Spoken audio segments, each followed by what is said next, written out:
Season 7.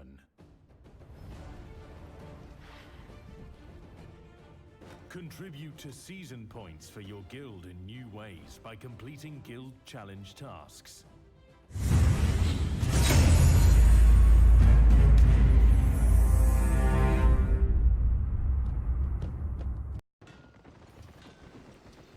Welcome to Albion TV presents the AO Daily Show, your source of real news in an unreal world. Keeping you up to date on the latest news, events, and the great community of Albion Online. Today is Thursday, the 12th of September, and I am your host, Shozen. And with me today is my co-host, Bogul. How you doing, Bogul? How is things? Good morning, Shozen. I am doing all right. Things are okay. How are you? I'm doing well. We had an interesting time coming up with an idea for today's show, as Market Watch is not what I'm savvy with. You'd say, like, Shozen, don't you make a lot of money while you play Albions? And I was like, I made a lot of money in the first 6 months because I knew how to abuse some of the systems. But since then, I am a lost leader here in Albion, and I go to my buddy Bogul for most tips and tricks on how to make some quick cash. Other than swiping my credit card. How? This guy must really know a lot. I don't know him. Who? Like Bogul? Yeah, he's the guy you're going for 2 tips for? Yeah, he's one of the richest guys in Albion, and you know what he keeps telling me to do? That's a joke, is it? Having made laborers about 2 years and 4 months you're trying ago. to talk about me. Well, Yeah. no, I have to refuse that compliment. Not rich. Guys Not are rich. Far richer, who can snap a finger and move the economy, and if they wanted to, probably break a whole part of the economy. Yeah, there are a few guys who have so much gold that they can't sell all their gold in one day. They're not allowed. It's true. It's true. I am not one of those guys. I believe I did sell all my gold in one day. And now I am what's known as poor. Well, no, you're broke. Yeah, right? yes, true. That's the whole true. thing. There's a huge difference between broke and poor. I can get my money back at any time. I could be doing well soon, in fact. Yeah, but for today's show, we do have some official looking, cool looking Official things looking? made. Well, yes, by the great Elsa, who did a good compilation of screenshots of the mounts of Albion.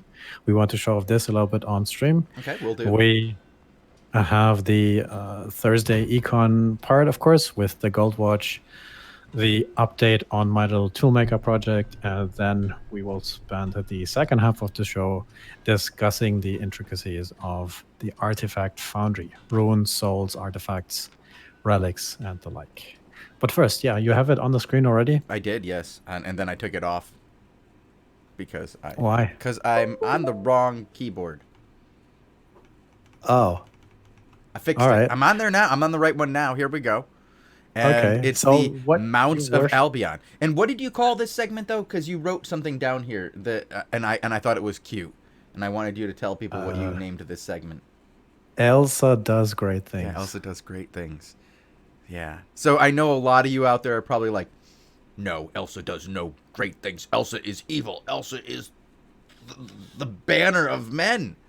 No, Elsa is the banner of children. What? All right, let's talk about these wonderful mounts. Ooh, look, you hover over them, they get bigger. Can I click on them? Does it bring me to something? It does. It gives me the information on each mount. This is pretty cool. So what we have here, for those of you who aren't able to see what's going on, Elsa made a Mounts of Albion image database, much like the mounts, well, the weapons and armors of Albion that he did before. Like, you can look back onto the wiki and find all the different images of all the weapons. That's new. That's new. That's new. It's new. So what he did, he made very high res, very good looking screenshots of all the mounts that aren't available anywhere else out of the client, and then he linked them to the wiki, so you can not only see them in a very nice looking way, you can also get some of the details by going to the wiki. And he has all the mods, I think, in game, right? He has the oxes, the horses, the specials, the war horses, the adventurous challenge mods, other mods. Very cool. And I chatted with Elsa the other day, and I think he was at work at like 9 p.m. in the office putting this together. So the great Elsa has spent a lot of time doing this. So if you see her around, send her a message and say, hey, that's cool. Thanks. Give some props. Yeah, I like this. You got all the different battle mounts that we can get, and there's some... You get to see what the difference between the different eagles is, for example. I mean, I've never personally seen some of these eagles. Like, I don't have a silver eagle. Who would waste their money on a silver eagle when you could get a crystal eagle? Ballers. 4 or 5 times the price? Yeah, I'm balling. Yeah, and the mount skins are up there too. Yeah, which is cool. It's very cool to see all of them available in one spot. Very high res, able to browse them, get a good idea of what you might want. Show the Sabertooth Rex on screen. The what? Sabertooth Rex. Oh, where is he? The rarest mount in Albion that only 6 of exist, I think. Oh, it doesn't. Yeah. As soon as I click on it, it goes away. But there it is. There it is. If you didn't know, Elsa made other similar things as well for the weapons, for the armors, and the avatar portraits and portrait borders as well. So whatever you desire or whatever you want to steal from that, because these images, you can look up there and they look very awesome. So check it out. You find some of the links in Twitch chat now. Yeah. There you go. I'm getting stalked by somebody who wants to duel my main character who just happens to be in game right now. I'm going to get my crystal eagle because I'm getting challenged on whether I have a crystal eagle or not. So, but yeah, these are some great images, and I did get distracted. Sorry, Bogul. I'll get this back under show notes. We're about done with this part. Yeah. The next thing that we have on our list for today for the show is the Gold Watch, Shozen. Oh, gold. We talked about it ad nauseum. So today we will keep it very brief. It's leveled out for the last week, right? Is that what we would say? It hasn't been going up steadily. It's kind of stuck around between 35 and 37, going up and down between that 200 point for almost like 10 days, I would say, if we look back. Right. Yes. Yeah. Oof. So based on the 4 weeks ago average, it was about 2,600. Then it climbed rapidly until about 3,700, even spiking higher in the last 2 weeks. And then in the last 7 days, the trend has been going down slightly. But it's unclear whether or not this is a continuing trend. But it seems to have stabilized around 3,600, 3,700 for now. And we will, of course, follow this development. That also leads us to 1 month premium costing about 9.1 silver and 12 months of premium 69.5 million silver. That's big. Yeah. That's a lot of silver to gather up for your premium right now, guys. Yeah, but okay, that's the brief update on the Gold Watch. Do you want to talk about toolmakers now, or do you want to talk about artifacts already? Well, let's go into the toolmaker thing really quick, because I think we're going to end up talking about the artifact thing for a little while. I wouldn't be surprised if we have some questions on that, because as I was going around and talking to people about the artifact thing, people are just like, meh, don't really use it. I mean, occasionally it can make profit, but, we don't use it much here. And I was like, well, I bet there are a lot of people out there who might like to know about that little bit of profit they can make. But first, let's talk about the teeny bits of profit that you're making in your toolmaker and find out if that's actually even worth my time? If it's worth your time or not. Wow. Okay. So as you know, I started this little project where I acquired a plot in Carleon. I built a little toolmaker on top of that, and I made it my goal to show some of the data that I would gather over the course of a month. Shozen, if you want to show that screenshot as well that I put in the show notes, you can see the current table. It is the evolved version from last week, including all the data, including up to today. That's 1, 2, 3 weeks almost. And as you can see, the profits and expenses sort of stayed the same since the last time. The total profit is still at only 12 million over the whole course of the me owning that thing. I apparently struggled yesterday with acquiring turnip salads cheap enough, so I had to resort to the market because my billing was out of food yesterday, and that is always bad.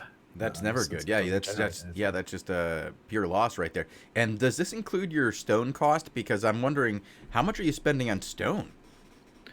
It does not include the stone cost, but the durability on the toolmaker currently, I have not repaired it yet because I wanted to let it run down over the month. It's, I think, at 92%. I can walk over there really quick and check how much tier 8 stone that would be. But again, I think this just confirms the initial hunch that we had that just running the plot to make a profit with fees seems not to be the thing to do. Instead, it seems to be the case that you have to utilize it, and I'm very hard at work to getting that accomplished. So for me personally, it looks like this is going to be a profitable month. But if I did not have my little army of alts who are using this toolmaker, then I could be looking at a potentially loss month, depending on how much I have to spend to defend it. But over time now, this looks like it will be profitable for you, right? I mean, how much more is left in this month, and you've already started to generate some kind of substantial profit? Yeah, well, the question is how much I have to defend for, right? And how much somebody who potentially just wants to screw me over just goes, let's bid exactly how much this guy was making over the months just because I know his numbers. Right. So that's what I'm actually worried about. That I will have to give it up because somebody just looks at the stream and goes, yep. All right, I can math. And then he can just, But we will see. It's a public knowledge project, and then I don't mind if I drop a little bit silver on this. All right. Well, that's good. I'm glad that things are working out well for the tool maker here in Carleon. We were all very concerned about your ability to make profit after the drop in taxes down to 10%. Oh my God! Will anybody ever make profit again at 10%? Oh no. All right. It's a challenge for sure. It's going to be a challenge, but I think it's going to happen. I think that if you do it right and you work it as a group, the hardest part will be coming up with the right amount to bid for your defense without overbidding. Yeah. And of course I cannot ignore the amount I spent to acquire the plot. But that, I think, is the kicker because I'm doing it publicly. If I were to really go for this, I would potentially, make an alt and own it this way, and then basically pretend that that guy wasn't me and that I just had my alts at his station for associate, right? Something like this. But let's talk about artifact chosen. Let's talk about the artifact foundry because that's the other topic. Now, didn't this used to have a different name at one point? Wasn't this slightly different? No. Wasn't it like a transmuter? No. Well, we had a transmute building in like alpha, but that functionality to transmute things was moved to the refining buildings. So for resources, to transmute resources, you can do that at the corresponding refining building now. But to transmute items, runes and relics, is a thing that was fairly recent. Yeah. But let's talk about this whole thing with the artifact foundry. You're showing it off on stream already. What do you know about this building? What do you want to tell people about? Why are we talking about this, Shozen? Well, I know that it's a building that allows you to do a number of things, include enchanting your gear without having to go and get the 0.1 or 0.2 materials. I know that you can gamble to make new relics, and that's something that people do, or new artifacts. They take the runes and the souls, and they create new upgraded, new runes to get their artifacts. Yeah, their artifact runes. Yeah. Well, that's the problem, is that they're runes and they're runes. Like some of these are just straight up called runes. So yeah. Let me clear up the terminology. Yeah, please. Yes, please. That's actually something you hit it right on the head that a few people struggle with. So in terms of terminology, we have artifacts. Artifacts are crafting components that are used to make items, artifact items. And these artifacts exist in 3 different variants: rune artifacts, soul artifacts, and relic artifacts. And how do you know what kind of artifact you have? Well, you click on it, and then you would see how what it would salvage into. But this works the other way around as well. If you're trying to acquire these artifacts or these components to make artifacts, then you find these in the open world. You find them in chests, you get them from bosses. It's one of the PvE items you get that is very relevant for crafting. And there's these 3 different things: the runes, the souls, the relics. The runes you find all over Albion. The souls are a little bit harder to get. They used to be limited to Hellgates, but now you can find them elsewhere as well. And the relics are the rarest ones of these components, and these are even harder and rarer to find. Yeah, but let's assume you have a bunch of these and you want to make an artifact out of one of these. So what you have to do is you have to carry them to a artifact foundry. That's an NPC building that you can't build anywhere. So you have to go to a city to make these. And then you can combine them. However, you cannot make them straight up. So you can't just decide, okay, I need the artifact to make my artifact bow, but you have to go through this process of, gambling, or rather, honestly, a lot of people just go to the marketplace and buy the one they need, because then it's already done for them. And the artifacts themselves drop as a whole as well. So it's not only that you would generate artifacts by finding the components, but these drop as a whole. But yeah. Then you have 2 options. You can either choose to combine 50 of these components to make one artifact, or 36 of them, and then you get a nice piece of artifact that you can then combine. Shozen. Yeah. Is that? Am I rambling already? No. I think it's starting to. It makes sense to me, as like right now I'm currently gambling away, and the game is telling me that I might need to restart my client. Come on. Okay.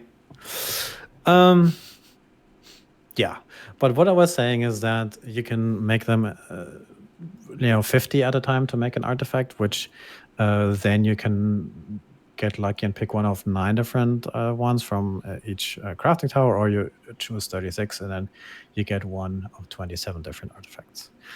The other values are all the same for the different tiers, so tier 4 through tier 8 work in a similar way. But the other thing that these runes, souls, and relics are used for are to enchant gear. So you can either make artifacts by combining them, or you combine them with already existing gear and you Oh, can yeah, enchant yeah. them. This is where I noticed that this could get pretty interesting for certain tiers. There are some tiers, tier 5 and 4, for example, where you can just make straight profit by buying these runes and upgrading the weapons or bags or armor, and then just putting them right back on the AH for, 5 to 50,000 silver profit. Hmm. And Yeah. that's not bad for just flipping. I mean, yes, there's a lot better flips, but some of those other flips take a long time. Like, if you're doing tier 5 and stuff like that, you can do 100 of them and then put them right back up, and they're going to sell pretty quick. Like, T5 to 5.1 is going to, like, that bump, those are going to sell really quick. It's not like when you're bumping up, like, we looked at other things you could do, like taking masterpiece items and then bumping those up for higher tiers. And yes, you will make a profit, even at T7, bumping up the right masterpiece. But you might have to wait a week. Like, it can be a really long time for some of these things to return a profit on them. But some of the profits are substantial. Like, I don't want to say what I saw that you could turn a flip on, but it looked like you could make a cool $250,000. So that's not bad. I'm just not gonna take the risk on that one and make the investment. I don't have that kind of. That's the challenge, all right.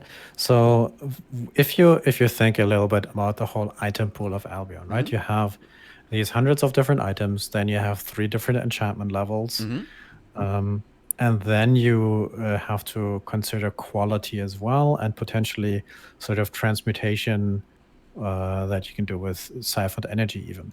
And then this whole combinational matrix of hundreds of different things you can do, enchanting things 1 or 2 levels, and finding these niches of market opportunities is a thing that has been profitable for a while. However, some are saturated depending on what's going on. So I guess to cut it short, it is a profitable thing if you can find the right thing. Not all of them are, because some are just. What are you doing on stream? By the way? I'm gambling. I'm getting distracted by looking at you. I'm gambling. I'm currently combining my cheap T4 runes into artifacts, and there are some of them that sell pretty well, like the druidic stuff.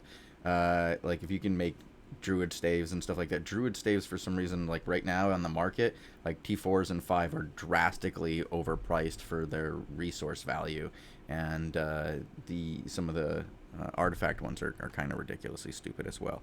Those were one of the ones that I noticed, and I was getting kind of lucky there. Yeah. So to say, or to round this up real quick, if you want to enchant your weapon let's do that. To make 0.1 stuff, you need runes. To make 0.2 things, you need souls.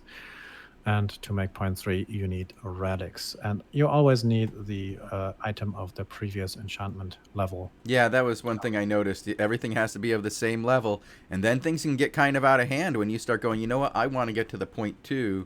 And you start, using your souls. Those can get expensive quick. Like, I'm going to make myself a pair of 4-2 dual swords right now. This would probably be much cheaper if I just bought them. I gotta be honest. That might have been cheaper to buy. But yeah, like Bogul, do you want to give the exact numbers on these? Funstealer wants the exact numbers because I believe it's 50 for a chosen artifact. Like if you want to choose the tower that you want to choose, it's 36 if you want to gamble. Gambling is a good idea. I think gambling is always the right way to do it, Bogul. I'm going to be honest. Go ahead and gamble away. Well, there's 2 numbers to keep in mind. One is the 50 and 36, right? So 50 if you want to convert runes, souls, and relics into artifacts, and the other number is for the enchantment. Ooh, so if you want to enchant 0.02.1, then you need basically or the formula is amount of refined resources times 3. So if you look at a boots, for example, these cost 8 refined resources, and then you need 24 runes, souls, or relics to bump them up a notch. Same goes for, two-hand weapons, when the total amount of refined resources is like 32, and then times 3 is 96. So all right, so that's an easy mathematical way to figure it out without having to memorize each one. I was going to say... I don't think it's very easy. Times 3? Resources times 3. I mean, that's pretty easy to me. Like, I already know, like, look, 48. That makes sense. I'm going to just go ahead and hit this one up, and we're going to enchant my soldier's armor right here. Yeah, look at that. That's actually profitable. I just made profit. Boom. Yeah. But I think that brings us to the conclusion of this topic, which you already hinted at. How do we make money off all of this? Okay, so there's the easiest way is to go find. There's 2 major ways. One is the gambling aspect, right? Like, you just go buy a bunch of runes, and then you gamble to make artifacts, and then some artifacts sell for really high, and some don't, and then you salvage the ones that are crap, and then you just keep going at it. That's one way. But the guaranteed because your gambling chance to make profit is 50-50, right? Either you make profit or you're not making profit, right? That's how your math works. Well, no, like I'm saying that the no, if you gamble, like there's a chance. Yeah, Fun Stealer's like how to make money not lose. Yes, that's gambling. And some people there's a bunch of videos out there right now on how to gamble in the rune market. But the way to make money is through upgrading. By upgrading. No. The way to make money is that you make a spreadsheet. You put in all the numbers. You look at the amounts you need to transmute. You need to make the various types. And then you compare that to the market prices. You also put the market prices into that spreadsheet. And then you see if you make profit. I don't know. What I did was I just took like a piece of paper. And I went through, I took the cost of what it was going to be to like upgrade these items, and I wrote it down on the piece of paper right here in front of me. And I was like, okay, it's going to cost this much. And then I went through the market and I looked at like 15 different items, and I was like, which one of these items is going to make money? And I found 50-50. That's your chance. 50. No, I found about 3 of them that would make pretty good money, and that's what I did. Okay, so Shozen does gambling. I do spreadsheets. One thing I think that we can agree on is that sometimes it's not necessarily making a lot of money, but it can save you something. That's what we were talking about. Like, when we agreed on what this was good for, was like when you're going out and you need to have a certain level of gear, and you look at what your gear is going to cost, then you can do this simple math to see if it's worth upgrading it or buying it. Yeah. Especially if you have some gear lying around, and if you want to get a higher AP out of it. So I think the basics is that you need to figure out the values, to figure out the math, put that all together, and then look at the current market swings and take advantage of the bumps and rising prices there. You can even try to do some market manipulation, but you should be careful there, because the whole system is balanced in a way that there are hard caps because of all the transmutation recipes and ways you can acquire stuff that is extremely overpriced. So there are, price, what's the word there? Not floor, ceilings as to, what you can. Oh my God, this is all in a language I don't read. What are you looking at on stream? I'm looking at a spreadsheet that was just sent to me by Spicy Confusion, and it has me spicily confused. But this is a spreadsheet that should be telling me what it's going to cost me to upgrade everything. And if I spoke in the German, yeah, it's like I can't tell you. You have the base price, the upgrade price, the sales tax, and the base price again. So base price, upgrade price, sales tax. Yeah, that's nice. That's awesome. Right. Let's. Do you mind if I link this in chat for everybody to take a better look at?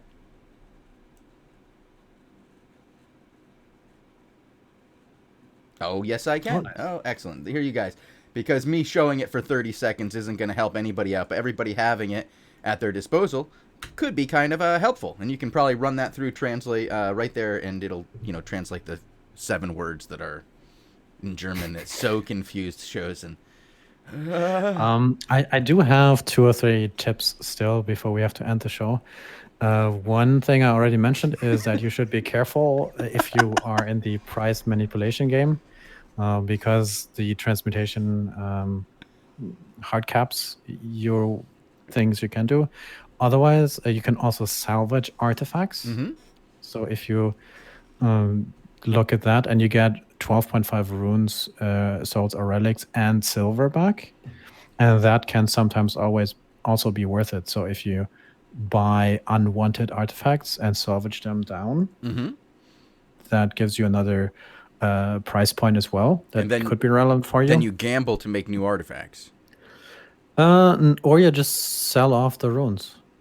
Maybe you buy the underpriced artifacts, chop them down and salvage them, and then sell the components. And another thing I wanted to sort of advise or give a tip for is that sometimes you look at excellent and masterpiece items and you're like, hey, I could put that into point 3 and point 2 and sell it off. But if you are in that business, the excellent and masterpiece enchanting business, then definitely take a look at the volume of these as before you do that, because some of these have like a volume of 3 for a month, and then you might end up sitting on your investment for a long while. Yeah, that's what I was talking about. You can find these high level things that you can make a profit on. Just sometimes it's going to take you a really, really long time. And I think one thing that we have for the overtime discussion, and maybe we can mention it now already, is that you also have to pay attention to the meta, because if you look at, or if you think about the artifact price, the Graveguard boots are one of the defining factors right now for the Tier 4s and Tier 5s, I think, because they are a very, very sought after item that are consuming a lot of the current supply. Because these are a ZVZ item that a lot of guilds like to run in their basic standard build. And if you have a market situation where one artifact item is in particularly high demand, then that might dictate the whole price, because it dictates what you can salvage into and what other artifacts turn into in terms of after you salvage them and so forth. Yeah, see, I was doing some gambling. I got some Graveguard boots. I can't believe that, chat. I think Shozen's bad at this. What do I do with him? What am I bad at this? Bad at making money? Who would have thought it? I only have 294,000 silver left to my name and 0 gold. 50-50 chance. That's what you have. All right. That's it for me. I just talked for 20 minutes. Wow. Yeah, we did good.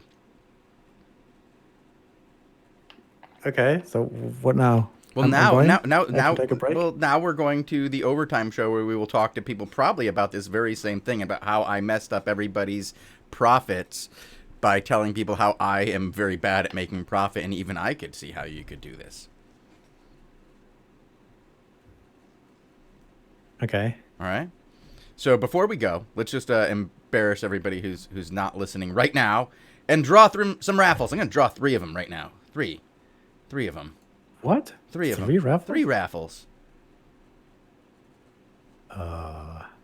Pitlick Mana Storm. 50-50 chance to win the raffle, guys. Pitlick Mana Storm won, and 367 Pain won again, and Panda Extra Large Real 88. I don't know. XLR 88. I don't know what. Maybe it's a kind of car. these people. Congratulations. That's what you get for hanging out with us here on Twitch Live, Shozen. Why don't you plug the show and then we go to a little break because I need to step away. You need to step away for a moment? All right, you need to recharge? Yeah. All right. You can check us out Monday through Friday right here on twitch.tv/Albion Online at 18 UTC, where we bring you all the news that's fit to listen to. And then afterwards, on Tuesday through Thursday, for about, another 2 hours, we hang out and do... What do we do? We chat, we watch highlights, and we watch live Crystal and regular GVGs at 19 and 20 UTC. So come check us out Monday through Friday. Twitch.tv/Albion Online, on SoundCloud.com/AlbionTV, and YouTube.com/AlbionTV. Thanks for tuning in, and until next time, stay classy, Albion.